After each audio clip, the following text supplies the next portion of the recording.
Boom! What's going on, guys? Welcome into your energy news beat here on this gorgeous Wednesday, March 24th, 2021. As always, I'm your humble correspondent, Michael Tanner, coming to you from an undisclosed location here in Bear Country.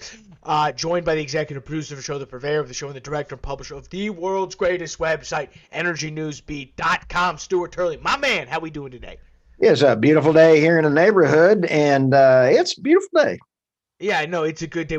You've got a very interesting story on the international news desk with the Suez Canal. We'll cover all that in a bag of chips here to my left. But first, guys, continue to subscribe. World's greatest YouTube channel, Energy Newsbeat, the best place for all of your energy, finance, daily news. Also, check us out online, www.energynewsbeat.com, the best place for all of your energy news. You can check us out now on both the Google Play Store and finally the Apple iTunes Store.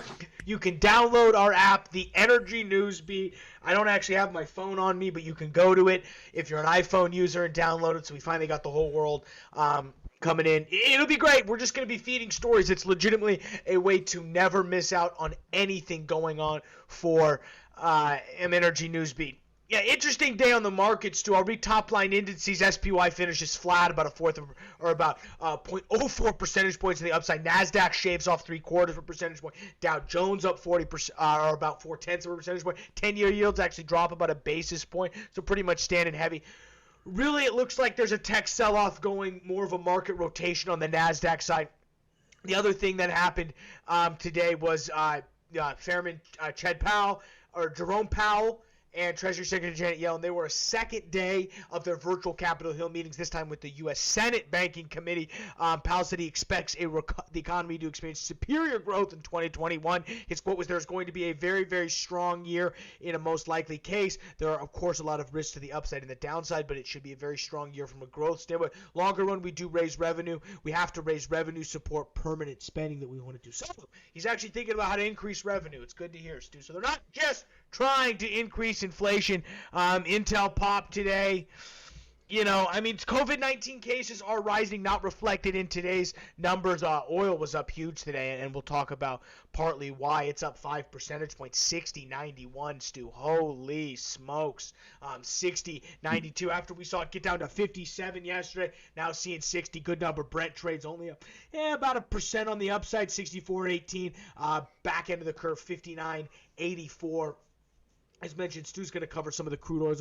Natural gas pops by 0.5% after the weather models turn fairly choppy. 0.6 of the percentage point on the backside. Crude oil securities on the upstream side, they're up 2 percentage points. Oil field service, 2 percentage points as well. Some of our biggest movers on the equity side.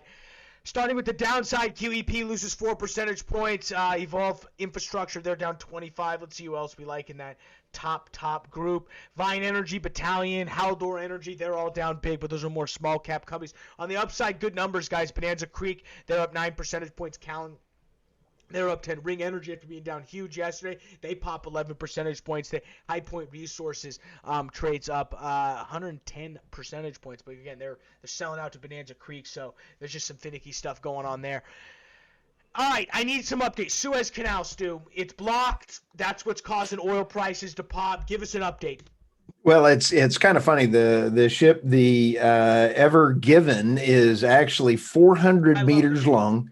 Oh, it's really cool. It keeps on giving, and it is comparable to a 20-story flat. They're saying the reason that this thing is blocking the Suez Canal is because of a sharp gust of storm. And Michael, do you know what the captain of the Ever Given said when he hit the wall of the Suez Canal? I'm the captain now. He said, "Rutro." That, that's a Siemens term there. So moving right along with that one. Okay. Now that being said, there are over 100 plus ships, and that's why the price on the oil went up. Yeah, And so, there's so much being blocked. oh, it's unbelievable how many are blocked. And some of the pictures that we're seeing, a little tiny excavator trying to unbury that big old nose, that schnoz that's in the way there. So, a little bit of a fact on the Suez Canal. Teddy Roosevelt built it. Jimmy Carter gave it away, and now China controls both ends of the Suez Canal. So, thank you, Jimmy Carter. Appreciate it. Still one of the worst presidents ever made. Okay, here we go. Moving right along. God bless Jimmy Carter. Okay, now as we're moving in, yesterday we talked about Russia. We talked about carpet. We're talking about carbon Yeah, credit. Putin's just buying forests to just basically sell carbon credits. It's really genius. Oh, a genius, as some other politicians would say, genius. But on this one, we talk about Alberta. The big folks up there are saying they've got data to prove that carbon credits are actually going to increase carbon because people are just not going to change the way they do things. They're just going to buy it and then they're going to pass it on to the consumer. So the world's going to still keep getting like nasty and everything else. So I thought that was a pretty fun one. Yesterday, Putin's got it solved. Now Canada's telling the truth. So when you're talking also India, everybody's saying that we're going to run out of oil or the oil demand is going to die. India put out a very interesting article today, says world may see peak oil, of petrol diesel demand by 2035, but not India. And they have a whole line of tractors and about 1,000 people on each tractor driving down the road. And they're showing everybody that we're still going to be using oil. I just really enjoy it. Love the Indian people. Absolutely wonderful folks. And that's a busy day in the international stories. No, again, all that via the world's greatest international news website, energynewsbeat.com. Couple things: crude inventories drop 10:30 East, or 8:30 Mountain Standard Time, 9:30 now that I'm here in Central Time Zone, so I'm getting thrown off by all these times. Crude oil domestic production up 100,000 barrels to 11 million barrels on a daily basis. The key number: crude oil stocks do rise 1.9 million barrels, but again, it doesn't really matter. It was the Suez Canal stuff that was handling oil prices. Normally, we'd see a little bit of a pullback. I'm looking at refinery utilization. Remember, we're still trying to get all of that stuff that was off during that Texas freeze. We're now up to 81.6, which is great, up from 76.1 last week. So great, over 4 or 5 percentage point increase. The key on our Gulf Coast Pad 3, they're up from 70% utilization, 78.4 this week. So great number on the utilization side. The thing that happened today was with the Dallas. Now I'm getting tongue twisted. The Dallas Fed Energy Survey dropped, which is a comments for the fourth quarter, first quarter of 2021. They do this every 4 quarters. I'm trying to just get the. I'm trying to get the total number. I think it's 144 different companies, 100 upstream companies, 44 service companies. They ask all the executives. I'll read you some of the highlights. Comments from this, current report. Comments from survey respondents. First bullet point: with drilling costs lower and oil prices higher, we will be drilling more wells than we did from 2018 to 2020. What? Huh? What? Second one: with the current political sentiment being against oil and gas, I'm now beginning to question how much longer I will continue to risk capital in this business. I'm waiting to see what tax law changes come out of Washington, D.C. Yikes. Here's what I thought was pretty good. Is he the CEO of an oil company? What's up? Was he the CEO of an oil company? Yeah. Anonymous. It's amazing when you don't give someone's name, what these people will say. Watch this. Here, you'll get a kick out of this, Stu. Special questions. I thought this was good. How do you expect the number of employees of your company to change from December 2020 to December 2021? This was good.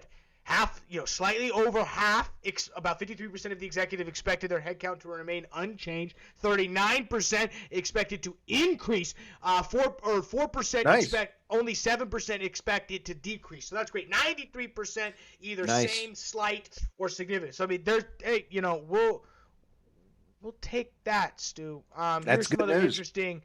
Let me find some other comments here that I thought were funny. Oh, yes, here we go. Index for capital expenditures spikes from 12.5 all the way to 31 even, which is absolutely huge. I thought this was crazy, Stu.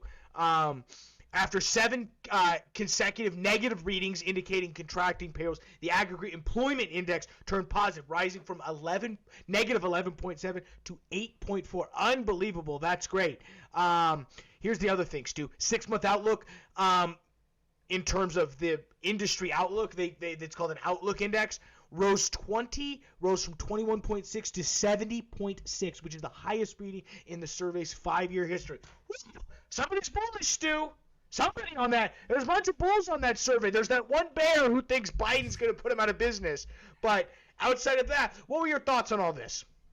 I think that's pretty interesting. And I think your comment was right on. You never know in a poll what people are thinking unless it is a blind poll, just like you said. So a blind poll is actually probably pretty accurate. I like what you just said. No, this poll's accurate. I saw this thread on Twitter that was trying to go through and match up comments with CEOs, and it was like, oh, this is Harold Ham right here, the Drillers Continental. He's we're drilling, baby, just barreling on through. What we missed today? Nothing, but you know what the first mate of the Ever Given said to the captain? No. Jaggy. With that, guys, we're going to go ahead and let you get out of here, get back to work, finish up your day. Thanks for checking out that World Greatest Energy News Show. For Stuart Turley, I'm Michael Town. We'll see you guys tomorrow. I'm so funny. On the beat.